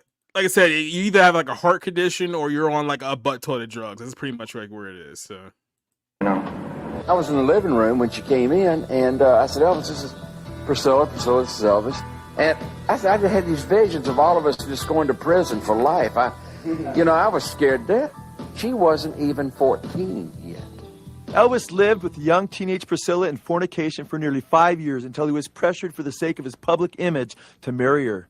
Elvis's marriage, however, never changed who he really was, as he turned from fornicator to adulterer. Let's face it, from the time Elvis became famous until the very end, he never at any point stopped seeing other women, including with Priscilla. Exactly. Never stopped. He was having her around when he wanted her around, see? Elvis used Jesus Christ's name as a cover and actually was so promiscuous that he participated in orgies, sleeping with several women at a time. You know the girl I was with last night? Oh, man, I want to tell you. She could have raised it dead, boy. Regarding Elvis's gospel music, Albert Goldman, in his book Elvis, The Last 24 Hours, declared that, quote, essentially Elvis was a phony and that he feigned piety. Incredibly, what you are about to see is Elvis describing one of his sexual encounters as a hot lunch, and after finding out that he's being mic'd, changing gears by singing, "What a Friend We Have in Jesus." I had a hot lunch, all right. How was your lunch? No, they don't have sound. Watch out, Elvis. There's a mic up there. You sneaky. That's why I want to say no. I wanted to know. They leave that section out right there. Now you got to do a 5-minute monologue over this. What a friend we have in While Elvis did not follow the historical Christ of the Bible, but used him as a cover, he eventually claimed to be more than a prophet and claimed that he himself was Christ. I was about 14 years old, and he sat down with me and he said, David, Jesus Christ, I know who he is, but who am I? Like Elvis. So I want to skip ahead just a little bit here because this is when we start getting into specifically what Elvis started to do with his own music here. And people, like I said, a lot of people don't know this, but this is a very interesting point to jump ahead here. You really believe in Elvis, if you are a good person, if you follow God, Elvis can heal you. Elvis Presley was actually a disciple of the teachings of the Satanist Madame Blavatsky. It was Blavatsky's teachings of the Aryan race that influenced Adolf Hitler and the SS. It was in Blavatsky's publications that the swastika first appeared in published material in Nazi Germany. Adolf Hitler was said to have kept a copy of her spirit-channeled book, The Secret Doctrine, at his bedside. Satanist Aleister Crowley boasted that he and Blavatsky were one. Blavatsky stated in The Secret Doctrine that, quote, Satan is the angel who was proud enough to believe himself God, brave enough to buy his independence at the price of eternal suffering and torture. We'll pause here just for a second. That name, Aleister Crowley, if you actually go and watch like the full documentary, this name pops up a lot. And I think when we talk about this whole idea of celebrities and the elites selling their soul to Satan, we don't really talk about publicly the amount of influence and the shocking amount of influence that Aleister Crowley had, and not even just in Hollywood and in the entertainment industry. It wasn't just like one artist that was like inspired by him. It was like pretty much every artist like from the 60s, the 70s, and the 80s all was essentially installing Aleister Crowley's work and views into like their everyday life. I mean, there's numerous celebrities who have admitted to being inspired by Aleister Crowley, people who literally followed his own teachings. And when we talk about his teachings, it's literally Satanism. It's literally Luciferianism. It's not even like the Satanism that they try to sell you today. It was like, well, I don't actually believe in a devil. I just use the symbols. Like, no, they were literally worshiping Satan. So quite literally. Black Sabbath literally has a song called Mr. Crowley. So, I mean, and I don't know a lot about him specifically, but I know that he has come up time and again, and a lot of these YouTube videos that I was talking about that I've been aware of for 15, 20 years. Aleister Crowley is a key figure in the occult, in these rituals, the history of it. So yes, he is a name that has come up quite often. Like I said, the Beatles, the Doors, we're talking about like Led Zeppelin here in a little bit. All of these like major bands, Black Sabbath you mentioned, every single one of them have influence from Aleister Crowley, who was literally promoting demonic worship. Every single, and they admit it. It's not like it's a secret. They've openly admitted to either naming him in songs or naming him as influences. Like all of them. It's like I said, it's shocking the amount of power and influence that man had over the music industry. And you wonder why the music industry today is in the shape that it's in right now. It's like this has been continuing for decades. This isn't a new thing. This has been going on longer than any of us have been on this planet. But she declared Satan, the serpent of Genesis, is the real creator and benefactor, the father of spiritual mankind. And he who was the first to whisper, in the day you eat thereof you shall be as Elohim, knowing good and evil, can only be regarded in the light of a savior. Blavatsky clearly taught that Satan and Lucifer, the tempter, the mind, is, quote, our redeemer, our intelligent liberator and savior. Satan and the evil spirits who were using Elvis Presley like a puppet used him to spread the New Age lie. Elvis claimed that his mission was to use his name and influence to initiate people into the spiritual world of which he was being used. He claimed that this voice was using him as a channel to reach millions of people through the universal language. And it's very interesting to look at this kind of like fast forward into the future, because obviously like Elvis is still like a cultural like figure even like to this day, not as big as he was like several decades ago, but you have to understand like during this time period, talking about the Elvis of the 50s, 60s, and 70s, it was like you talk about what Taylor Swift is now, like Elvis was that like times 10. Like this is not just, some running amok like musician who, like this is a guy who had absolute cultural phenomenon to this day. There's a reason why people are still, worshiping Elvis or honoring Elvis to this very, very day. There's still a reason why like he was arguably the biggest music star like ever. I think the only person that could have ever touched him was Michael Jackson as far as like worldwide acclaim and popularity. But if he's not one, he's definitely two. Like this is as big as Elvis used to be. Language of music. Dave Hebler, who was Elvis's personal karate instructor and also called a disciple of the Memphis Mafia, witnessed firsthand Elvis destroy himself and those around him. What he was doing not only to himself but to people around him. Dave Hebler declared, I have seen him manipulate crowds like he was Hitler. It was weird. Elvis almost always had on hand a copy of Blavatsky's Voice of Silence, with which he would indoctrinate his fans by reading from Blavatsky's book on stage, as Larry Geller held it like a script prompter. One of his disciples declared, but Elvis often gets up in his acts during his performances and reads these things to the audience, says Sonny. One night at the Riviera Hotel in Las Vegas, he produced Blavatsky's voice and insisted that Don Rickles read passages from it. Satanism boils down to the lie that we can do our own thing and that we are our own gods and that we can save ourselves. Jesus Christ warned, for whoever wishes to save his life shall lose it, But whoever loses his life for my sake, he is the one who will save it. So very, very, very interesting here when we talk about the influence of Elvis. Like I said, one of the biggest musicians ever, like of all time. And he admits even himself that he was very, very much influenced by the teachings of Satan, the teachings of the devil, the teachings of Luciferianism and Satanism. And this is and he was using that influence to spread that message to millions upon millions of people who worship him all around the world. So this idea here that somehow musicians don't use Luciferianism and Satanism to influence their fans, influence people into the occult, into Satanism.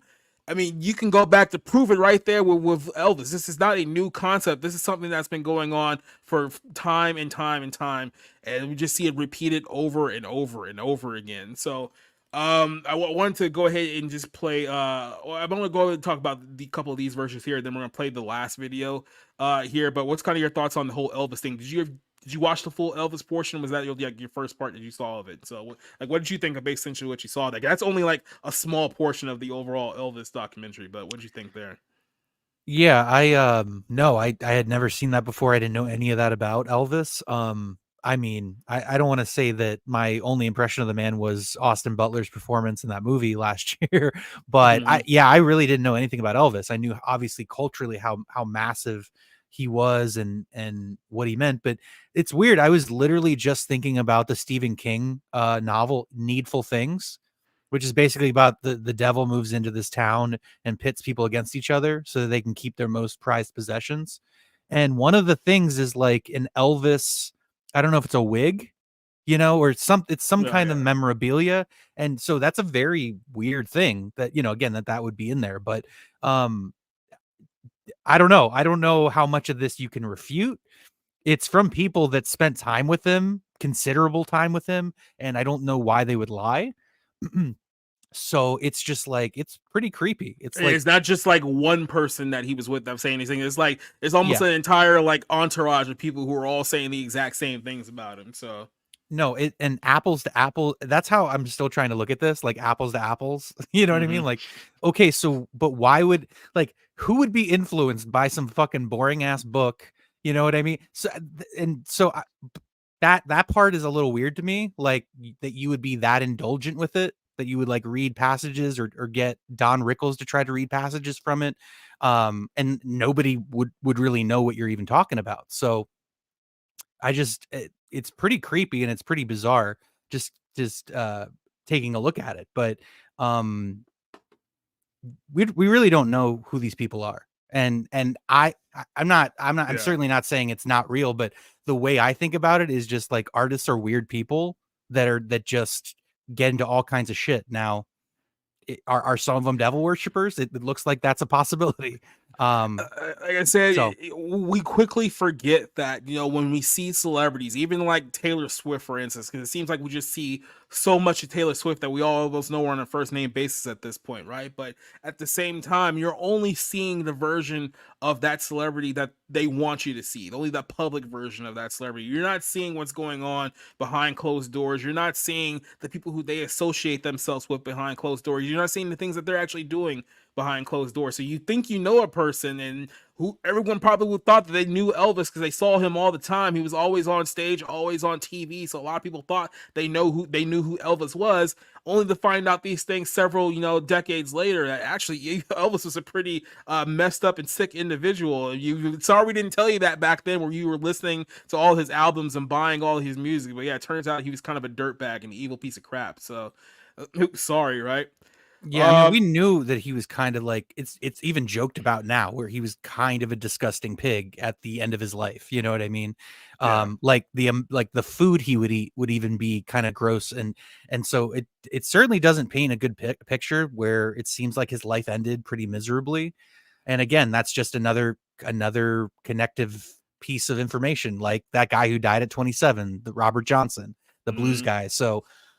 I do want to say real quick, says in the Bible that you reap what you sow. So, and it's again, I thought it was funny in the Elvis movie that he was like a little like gospel, choir boy. Kid. If you've seen Walk Hard, the Dewey Cox, the thing that makes fun of Walk the Line.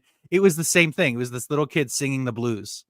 So it's just like there is a weird connective tissue from artists of that time. And you know, I don't know how much Johnny Cash was involved in that shit. You know, you had the people that were doing the blues, Elvis Presley. So, and all of those, at least Cash and Presley became incredibly famous and beloved over time. Yep.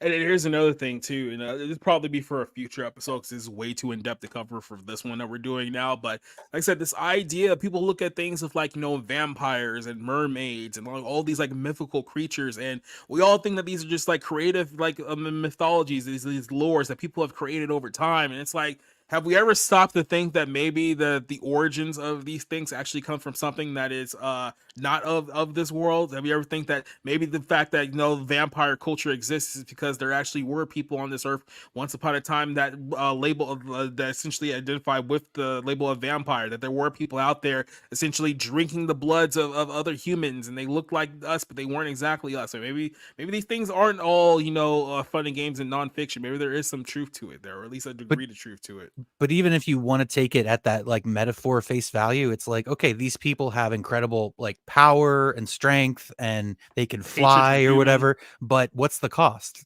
They literally have to kill people to stay alive and keep that up. And it's just like, you know, it's just, to me, it's just like gangsters. It's like all those people that murder people for a living, they're all damned. They're all fucked. You know what I mean? Like eventually fate or whatever you want to call it is going to come for them. And that's the thing. Like, that's why none of this is worth it on any level, where it's like you are literally and figuratively selling your soul to gain something in the interim that you're going to have to pay for. And it's not going to be pretty. Like I said, people need, and you know this, like every time a celebrity dies, and you always get like that memorial. It's like, oh, this person's looking down from us from heaven right now, and they're icing up with Tupac and Biggie. It's like, look, I'm just gonna break this to you now, and I'll be the bad guy. The overwhelming majority of celebrities that you know that died probably aren't in heaven, and that's probably a reality that you need to accept sooner rather than later. Like I said, we can talk about that one on a different show because it's going to get us into a rabbit hole here. But final portion here is Led Zeppelin, and this really plays into kind of the influence that people like Aleister Crowley had on music, specifically rock and roll during this time period. Because you got to keep in mind, during like the 60s and 70s, there was no hip hop, there wasn't no pop music that we think of today. Like the big music genre of that time period was rock and roll. So we have to kind of look at it from that lens, from that perspective. Led Zeppelin, still one of the biggest bands of all time here, and you have to look at some of the things Led Zeppelin was doing. And when we talk about people using their music to influence demonic ideals, Led Zeppelin is a perfect example of this. Let's go here.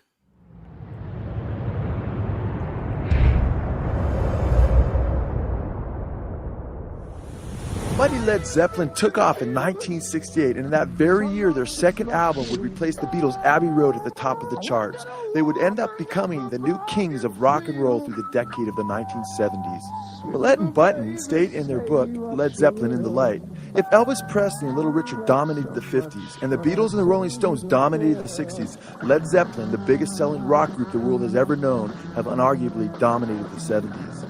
It is upon the guitar wizardry of Jimmy Page, the leader of Led Zeppelin, who Carlos Santana referred to as the Stravinsky of the Les Paul, that Led Zeppelin was built. Guitar World magazine, in their 2000 Millennium issue, stated that Jimmy Page is as giant a shaper of rock and roll as Chuck Berry, Elvis, and the Beatles.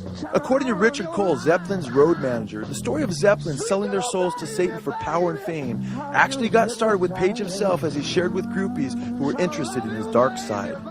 Cole stated, "It is proclaimed that in the earliest days, the band members, except for John Paul, who refused to participate, had made a secret pact among themselves, selling their souls to the devil in exchange for the band's enormous success. One of our roadies once said to me, I tried to broach the subject once and Jimmy went into a rage. I'd never raise the issue again." Oh, at least there was one person there with common sense. Jimmy Page never came out and publicly admitted that he was a Satanist. And the founder of the heavy metal group Venom stated, "If Jimmy Page had gone out and said Led Zeppelin are a satanic band and I'm a Satanist or whatever, it would have flattened Led Zeppelin in the 1970s. Notwithstanding, the evidence of Page's Satanism is quite compelling when one realizes that Page is a disciple of the teachings of Satanist Aleister Crowley, and that Page has practiced his magic and incorporated Crowley's teachings into Led Zeppelin's music. Jimmy Page said, "I feel Crowley's a misunderstood genius of the 20th century because his whole thing was liberation of the person, of the entity, and that restriction would foul you up. A lot of the points he made can be seen to manifest themselves all down the line. His thing was total liberation and really getting down to what part you played, what By the way, you'll see these buzzwords a lot from people who are Satanists or people who follow this demonic crap. You'll hear words all the time about manifestation. You always hear somebody say, "Oh, I manifested this," or "I believe in manifestation," and "I believe in all these other things," or liberation. It's like, "Oh, I'm liberating the people," or "I'm liberating myself." What they try to do is the way they try to sell this is that they try to make it man-centered, right? They'll remove the God element of it, saying that we're just trying to liberate the people so they can freely express themselves. Like, what you're really doing is that you're trying to rebel against God, but they know that by telling people that that's what you're really trying to do is not going to sell very well. So they essentially try to market it a different way by saying that, "Oh, well, we just like to freedom and liberation of people and making everything all about ourselves." And it's like, yeah, when you do that, you reject against the biblical God. But that's, like I said, it's much harder to sell that to an audience that are a little bit smart enough to the whole thing. So you want to do it. Jimmy Page admitted Crowley was like an eye to the world into the forthcoming situation. "My studies have been quite intensive. I've employed his system into my own day-to-day life, and that is the way big names are made these days, not via the press or ready, steady, go." Michael Desbarres, once an intimate friend of Jimmy Page's, said Jimmy was the classic rock star with the moated castle, the velvet clothes, the fabulous cars that he couldn't drive, and the 80,000 rare guitars. "And like an idiot, I was dabbling with the Aleister Crowley thing at the time."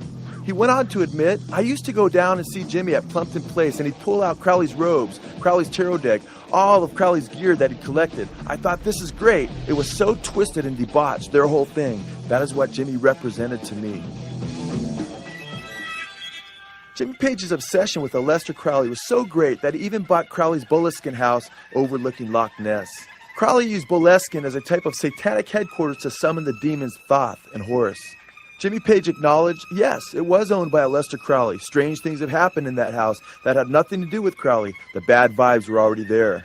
Page declared, of course, after Crowley there had been suicides and people carted off to mental hospitals. So another just little point there. So clearly Aleister Crowley was conjuring up demons in that house, right? So if you look at some of the typical signs and symptoms of people who are possessed by demons, one is literally mentally going insane. So like I say, you have mental illness, mental instability. I mean, hey, look, we're living in a world now where people are more mentally unstable now than they've ever been before. So maybe there's a little bit of illusion there, but yeah, people committing suicides, people going into mental hospitals, that means that they're coming into contact with something they should not be coming in contact with. So, but like I said, some people want to find out the lessons the hard way, and here we are. And I mean, just real quick, just looking at people, and their behavior and what gets on social media now, that to me is a huge clue that like something is amiss and something is wrong. Where it's like everybody that gets promoted, everybody that seemingly has a viral video is just and again, I try not to be judgmental or overly judgmental, but like just being debaucherous, just being the most like degenerate kind of, doing whatever gets the most attention, which of course is like the most degenerate behavior. And it's just, it seems like it's everywhere. Now I know we have more cameras and more, the shit that's the worst gets the most clicks and gets the most views, but it really feels like people have become like untethered to reality. So, and a lot of this makes a lot of sense in connecting that. I'll take it even a step further. That Jimmy Levine was the guy I was talking about earlier, the American Idol guy whose grandmother was a medium for Elvis. He even talked about, like, in the music industry that some people there, some studios, this contract that you sign has it written in the contract you're not allowed to say the words Jesus Christ, right? Now think to yourself about this. You're signing a music contract. Why would you have to sign in writing that you will not say the word Jesus Christ unless you're in the presence of something that can be harmed by hearing the words Jesus Christ? Like I said, you're talking about the biggest stars, the biggest celebrities now, all promoting some kind of debauchery. You talk about, like I said, modern examples: Ice Spice, Little Nas X. You look at all of these entertainers who are either promoting violence, murder, infidelity, debauchery, degeneracy, all of these things that if someone, let's say, believed in a god and believed in a Satan, and they were following Satan, they were doing things specifically to be an affront to God, this would look like a society that's rebelling against God, would it not? By that very definition? Yeah. Yep. All right, I'll play a little bit more. Jimmy Page stated, "Many is the time I just stay home alone. I spend a lot of time near water. Crowley's house is in Loch Ness, Scotland. There were 2 or 3 owners before Crowley moved into it. It was also a church that was burned to the ground with a congregation in it." So obsessed is Page with Aleister Crowley and his Satanism that he even opened up his own occult bookstore called the Equinox, named after a publication by Crowley. This bookstore doubled for Jimmy Page as his own personal library. This bookstore ended up being the biggest occult bookstore in London. Jimmy Page said, "There was not one good collection of books on the occult in London, and I was tired of having to go all different places to get the books I wanted."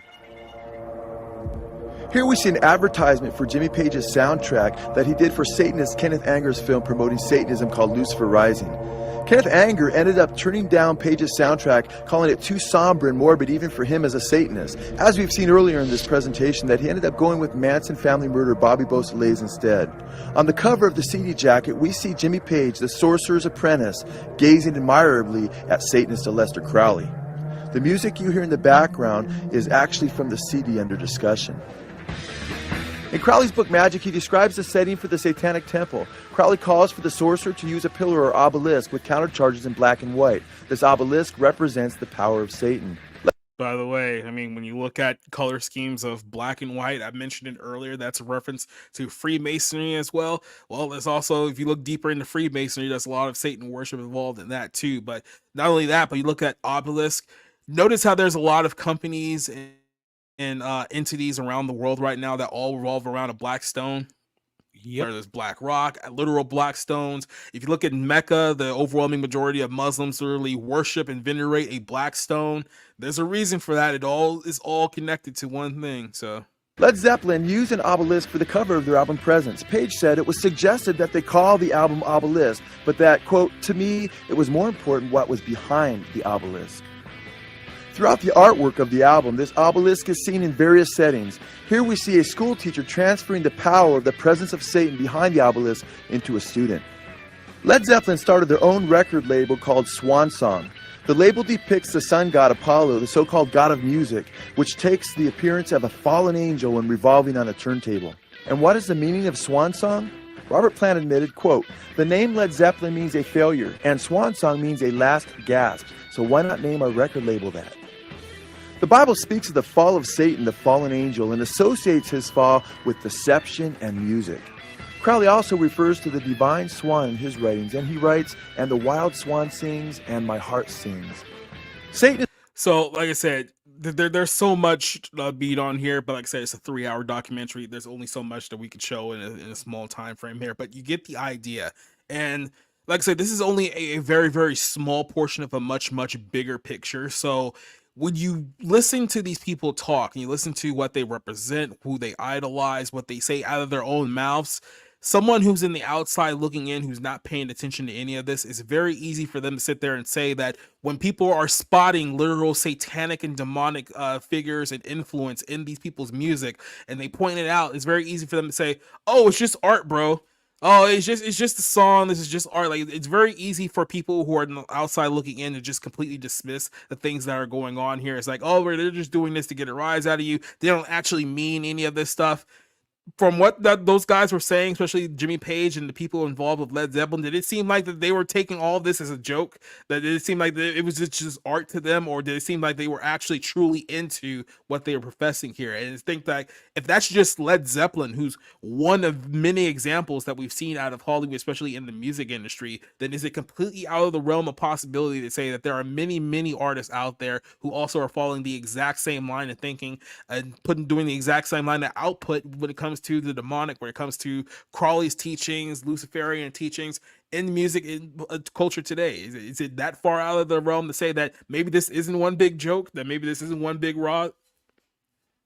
No, I mean, it's kinda scary, honestly, and I never Mhm. thought about it, symbolically, but the whole, like, the thing that Lucifer was, like, he had a beautiful singing voice and the connective tissue of music and its ability to, manipulate, its ability to sort of, uh, pass through messages you might not even be aware of. I've Yeah. always been incredibly stupid when it comes to music, which is why I'm not a big music guy. Yeah. Movies are much more my thing, but even that, I mean, that's a separate topic, but it's like if you pay attention, it's really creepy the kind of messages you can pick up on. And you know, there's a lot that frankly I learned tonight that I'd never knew about Led Zeppelin, about Elvis Presley. And those are two massive iconic, you know, the individual as well as the band, just forces in the 20th century. So, you know, who knows what they motivated people to look into and to believe. So Yeah. I mean, I had the same revelation with hip hop. I mean, I got to be honest with you. Like, I'm born and raised in Southern California during the 1990s, so it's like I grew up at the same hip hop music that everyone else grew up with, whether it was NWA, Ice Cube, Tupac, Snoop Dogg, Dr. Dre, all those guys and whatnot. And you listen to like their lyrics in their songs, and even more abrasive in your face than a lot of the stuff you were hearing in like the 60s and the 70s. You can argue the 60s and 70s stuff was a little bit more subversive because it was a lot more clever in their music.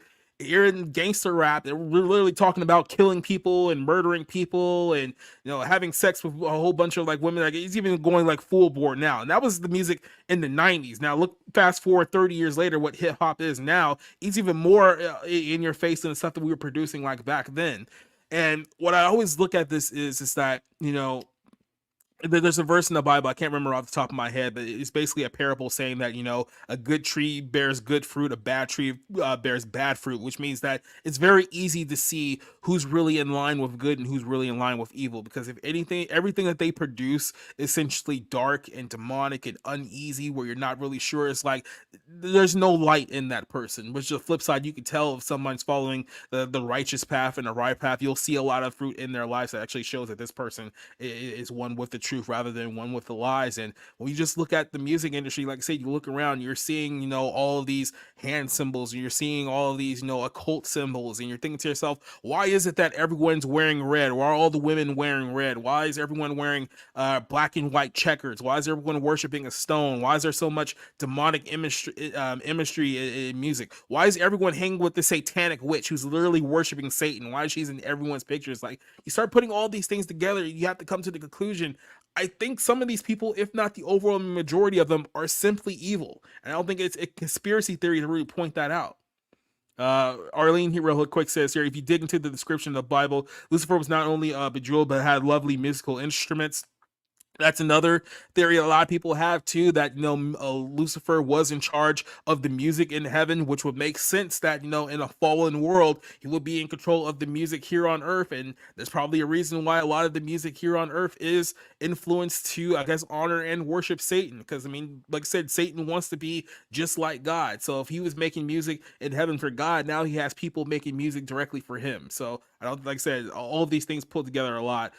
Kate says that even Miley Cyrus' song Flowers, as catchy as it is just another misandrous song to discourage women to get married. Seems innocuous but similar to Message of Satanism. Yeah, like I said, if we were to divulge into every single example of Satanism in just music, we're not even talking about like movies or TV here, we're just talking strictly music, we can do like a 10 episode series like on this and we would still not be done. Like there's a whole lot to dig into here. But right before we go to our last statements here, I have a couple more verses to talk about here. This is kind of the warnings that the Bible gives about people who does things like this. That there's numerous warnings that not only Jesus gave, but all the other apostles in the Bible gave about selling your soul for the world, selling your soul for riches, temporary riches at that. And here's the numerous warnings that you're giving against this.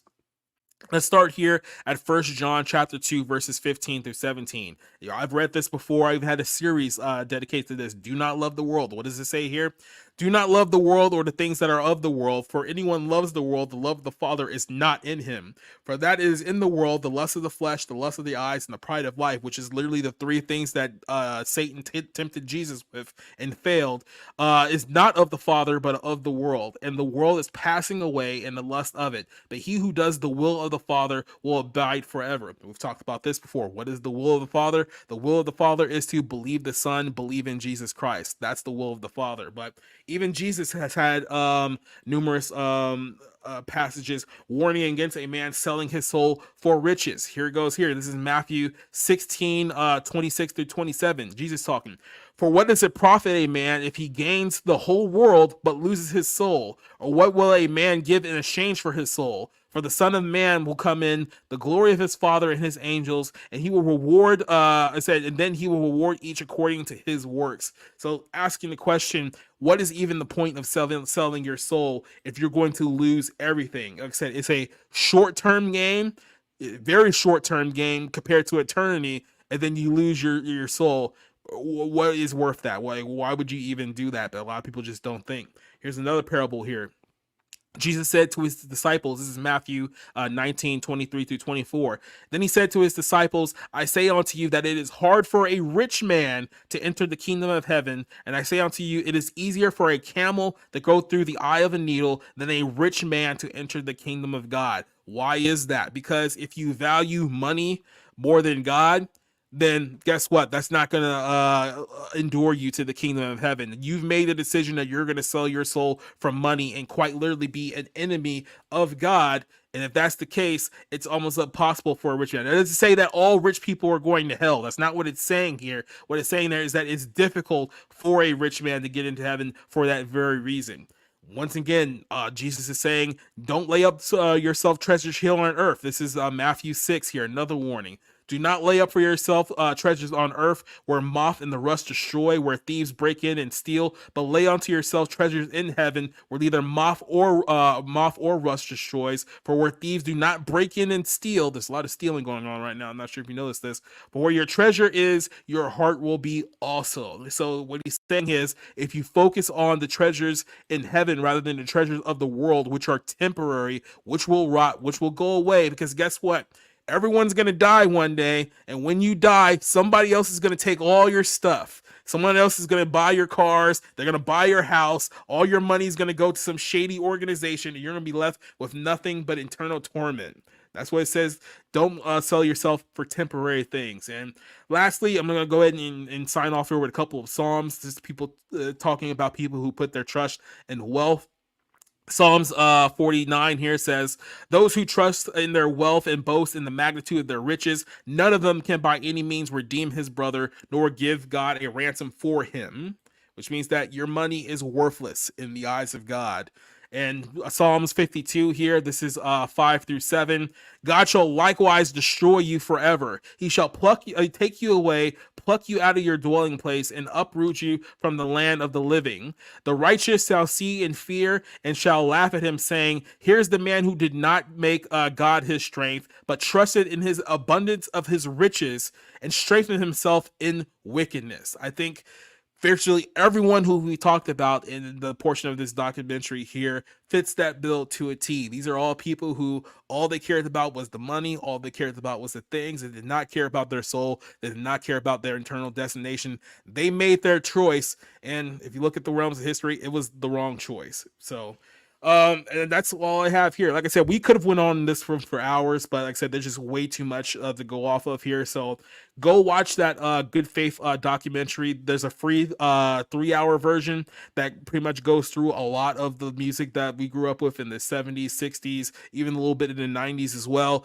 There's a 10-hour version you guys can watch. Of course, you have to pay for that one, but if you really want to get deep into just how wicked and evil the entertainment industry is, it's an eye-opener, because there was a lot of things that when I watched it a few months ago, even I didn't know. I was like, wow, like this is even worse than I assumed. And I pretty much accepted the fact that a lot of these people are pretty much evil when it comes down to their core character here. So final thoughts here. Rob, what did you think about what we talked about here tonight? And what do you think about this idea of the elite selling their souls to Satan? Is this less of a conspiracy now, or probably more of a reality?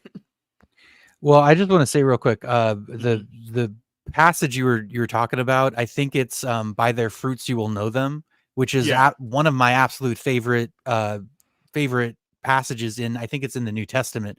But it's basically like, just watch what people do. Watch what people do. Watch the fruit that they bear in their actions, and that will tell you whether they're righteous or not. And this has helped me out so much. And I'm not religious, but it's one of those things where there are things like that all throughout the Bible that speak so loudly that it's really hard to ignore, especially if you have any kind of life experience. They just speak so loudly to you, and it's like, okay, that's pretty good. So that's absolutely one of my favorite passages there. Look, how much of a reality this is, I think there's certainly enough evidence to say some people definitely engage in it. To what end? I don't know. You have some really talented people who make some really stupid decisions about what's important to them, what they want to pursue instead of being at peace. But yeah, I'm still at that point where I'm like, do I want to know more? Do I, you know what I mean? Because it is. I spend so much of my time with pop culture, with the entertainment industry. It's something I'm interested in, but not to the point where if they're, truly evil people, I want to even be associated with it. So, and I'll say this here too, because pretty much in the exact same boat that you are. Because like I said, I've been watching movies most of my life too, and I was ingrained in like the pop culture thing with television, movies, music, all of this. Like I was deeply ingrained to it as well, and it's tough when you make this industry such an important part of your life, and then you come to this new reality where you have to start seeing things the way that they are, right? Because I look at it from this perspective. We were all sold an idea of what Hollywood actually was, and I kind of look at it as the Entourage idea of what Hollywood is. It's one idea that you're going to move out there to LA, and you're going to go out there, you're going to be a star, and you're going to work your way up, and then the next thing you know, you're going to be in movies making $20 million, like a film, and you're gonna be dating all these supermodels and all these actresses, and it's gonna be partying and movies and sex, and it's gonna be great. And then that's kind of the idea of Hollywood that they sell to you. I mean, being honest, this is the idea of Hollywood that they sell to people. And then obviously that's enticing on the face value when just like, oh yeah, hot women, money, and fame. It's like, who wouldn't take that? But then when you start seeing the true cost, and then you start seeing the reality behind essentially those offers, when you start thinking to yourself, it's like, oh, well, these people are actually selling their souls to attain these things. And there's a lot of dark influence within this industry. There's a lot of fallout in this industry. There's a reason why so many people die of overdoses. There's a reason why so many people die of mental health and suicides in this industry. Why people who are in this industry now are mentally erect and emotionally erect. It's because they've taken a deal to separate themselves from God, and now they're living the consequences of that decision. And when you realize the weight of that decision, it looks good on paper. The reality says otherwise. And when you actually start seeing the reality of this decision, you have to start looking to yourself. It's like, man, look, I don't know if I can support any of this stuff anymore. Like as far as the music goes, I used to have 1,300 songs on my MP3 list from just multiple genres. Now I think I'm down to about 290, and if I'm being completely honest with myself, I probably could be down to even less than that, because for me, and probably for a lot of people, once you know the truth, you can't unknow the truth. It's like you got two choices. You're going to choose to ignore it, or you're just going to be like, yeah, you know what, maybe I should just pull back on a lot of this stuff. Maybe I shouldn't accept a lot of these things. And I get it. I'm kind of in that crossroads too, where it's like I watch so many movies throughout the year, and I watch things from other countries and whatnot, and I think to myself, dude, should I just be pulling back from this stuff? Because I mean, it's I know exactly what's going on here, and it's there's an element of kind of well, at least I can warn people about some of the things that are being indoctrinated into these films, because obviously there's a lot of aspects of people trying to pass off propaganda as entertainment, so it's easier to call it out if you watch it yourself. So there's some element to it, but at the same time, I can't really truly enjoy the same things that I used to the way it is now. It's kind of the same way we look at ESPN. It's 20 years ago, we'd be all in on watching ESPN 24 hours a day. Now seeing what sports has become, we can't exactly do that anymore. And like I said, it's a tough thing to accept, But like I said, I think at the end of the day, especially when we're talking about this topic, everyone's gonna have to make a choice one way or another, and you got to figure out what's more important to you, the right now or the eternal. And for me, it's like, yeah, you know what? I've seen what happens to the right now. I'll choose the eternal if that's my two options here. So, like I said, I think a lot of people are starting to wake up and see a lot of these things too, and they're starting to see that, yeah, no, there's something definitely not right here, and maybe there's something that we should be pulling away from. And like I said, everyone's journey is different. I can't say we're all going to sail the same road, but at least we can, show people here that, yeah, this isn't just some crazy, wacky conspiracy theory with a couple of guys with a YouTube channels pointing out here. It's like, if you pay attention to what's going on here, it's like, this stuff is very, very real. And I think you're starting to notice that it's getting harder and harder to ignore what's really happening here. So that's kind of my takeaway here. And yeah, like I said, glad to meet Rob, glad to meet Arlene and Leslie Tarkland. So yeah, we're gonna go ahead and sign off here, and I'll let you guys know what we got coming up. So I'll go ahead and start with you, Rob. Thank you for joining me here as my guest today. So if you got anything you want to promote here, this is your time to take it. Yeah, so I actually have a live stream coming up on Wednesday. I am attempting to make it more regular. I just have to do a better job of kind of preparing and setting it up. But yeah, so I have my third live stream on Wednesday. I'm going to talk about a few things. I'm going through my personal movie collection, letter A. There's Turner Classic Movies, Terry Gilliam interview where he basically makes the case that Schindler's List is not a good movie, but certainly not the movie that everybody thinks it is. And then I also want to go over Lars von Trier's comments at the Cannes Film Festival, where he said he understood Hitler, which was one of the greatest trolls of all time. But anyway, so yeah, I'll have Wednesday at 12 noon. I'll be streaming that. And then tomorrow I'm going to be working on reviews. I think I'm behind on 4 of them.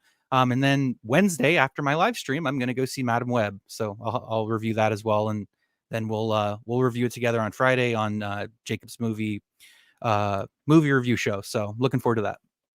All right. Let you guys know what I got coming up here. I am working on doing a separate channel here. So the Bible Lens will exclusively be its own channel in the next coming month. It's going to take me a while to kind of re-edit some of the old videos and upload them onto YouTube. So it's going to be a little bit of a time process here, but I am working on getting a separate channel for the Bible Lens stuff. So that way it'd be a little bit more streamlined, a lot easier accessible for people who want to check it out. So that's just something I need to hammer down and work on. But what I got coming up tomorrow night is going to be the Barroom Podcast. Excuse me, episode 86. We're going to talk about Caitlin Clark being the best female basketball player in the country right now, and she's getting hate because she's white and she's not gay. So we're going to talk about that tomorrow. Godzilla Minus One director pretty much dunks on Hollywood's inability to make a good movie with like 1/20th of the money that he did for his film. We'll talk about that tomorrow. John Bernthal basically told Marvel that he didn't want to come back as the Punisher until they fix the script for Daredevil Born Again. We'll talk about that tomorrow. And then we'll talk a little bit more about some of the things that happened at the Super Bowl yesterday, and some of the real shady things that had happened during that game and during that whole ceremony there. We'll talk about that in depth tomorrow as well. Friday night, like I said, me, Rob, and Rick will be back talking about Madam Web and talking about the Bob Marley movie. And then next Monday night here on the podcast, episode 31, we're bringing my good buddy Spencer from Bounding in the Comics here, and we're gonna have a good old-fashioned one-on-one sit down talking about life and faith. I want to say that Spencer's kind of in the same boat that Rob's in right now, but I don't know. Maybe he knows a little bit more than he's letting on. So we'll talk about some very interesting conversations. We'll have a pretty lively debate, and hopefully we can keep things civil here for the next week's episode. That's episode 31. So check me out there for next Monday. So until then, I'll hopefully see you guys tomorrow night, if not Friday, if not next Monday on the show. Everyone who joined us here on the show tonight, Kate, Arlene, who else do we have here? Alex versus Evil, Leslie, shout out to you as well, and Vanya joining us here. Everyone else who joined us on YouTube, Rumble, and X, thank you very much for joining us. Hopefully we'll see you soon. We're hitting the outro here. By the way, this is a different outro than one that I normally play. So till then, see you guys later. Adios. Bye.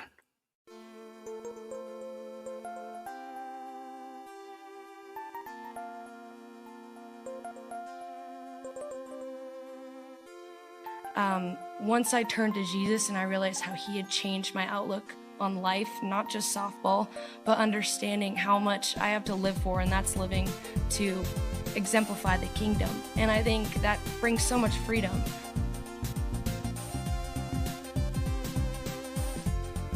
David, I know share a strong faith. How does that help you on a night like tonight? It's everything. Christ's resurrection is everything. Not just his life, but his death and resurrection. You can only get that through him, the Holy Spirit only through him. No false prophets, no Muhammad, no anyone else. Only Jesus Christ himself.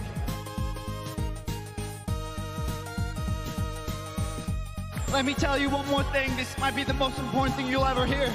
There is true freedom, a freedom that no one can take from you in the name of Jesus Christ, the Son of God. Don't ever forget that. If you remember one thing I say, remember that. And I've got lots to tell you. Believe in the Lord Jesus Christ and you will be saved. Is that your reaction to what people who want you off this property shortly? Believe in the Lord Jesus Christ and you'll be saved. And what about you being stripped of your belt? I mean, that's you must be very unhappy with that. What's your reaction to that? Jesus loves me. He loves you too, and he loves you too. He loves these people in here, and he loves everybody in the world. All you've got to do is repent of your sins, and you will be forgiven.